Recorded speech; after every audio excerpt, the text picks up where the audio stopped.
नमस्कार, आप सभी को डी न्यूज़ में बहुत बहुत स्वागत है और उम्मीद करते हैं कि आप सभी बहुत स्वस्थ और सुरक्षित होंगे।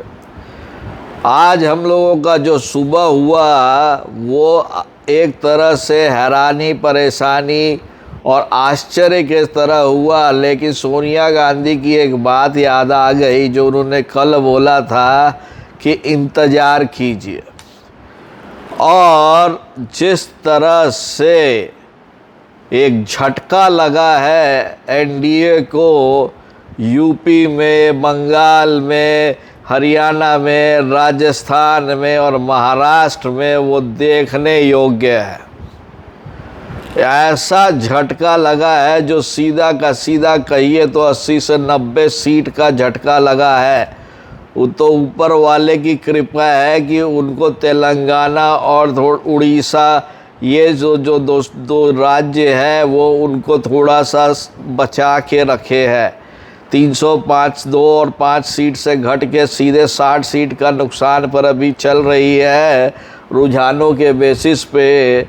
और उनकी जो एनडीए गठबंधन जो है अभी 297 सीट पर आगे चल रही है, जबकि आपकी opposition party India alliance 228 seat पर आगे चल रही है और अदर्स 18 सीट पर चल रही। तो एक तरह से देखा जाए तो कहीं ना कहीं नरेंद्र मोदी जी से गलती हो गई है। और वो गलती क्या हुई है कि नरेंद्र मोदी जी ने एक लाइन बोल दिया कि ये लोग आपका गहना मंगलसूत्र लेकर सारे के सारे को मुसलमान भाइयों में बांट देंगे। जो मुसलमान भाइयों और बहनों को पचा नहीं, और सब कोई एक मुश्त हो के जो सबसे मजबूत जो उम्मीदवार था उसको वोट देकर आ गए। वो भले एसपी का हो या भले कांग्रेस का हो, और पूरा मुस्लिम वोट का जो तुष्टीकरण था वो अनजाने में मोदी साहब ने कर दिया। और दूसरा जो गलती जो हो गई वो ये हो गई कि भाई उन्होंने अपने ऊपर सारा रखा, और जबकि ग्राउंड में क्या काम हुआ था उसका जायज़ा ज़्यादा नहीं लिया। और जो जायज़ा नहीं लिया उसमें राहुल गांधी का एक तुरुप चल गया और वो आरक्षण को खोल देंगे। और ये जो बात जो आगे बढ़ गई और जिस तरह से किसानों में एक रोष था, वो सारा का सारा नुकसान बीजेपी को दे के जा रहा है।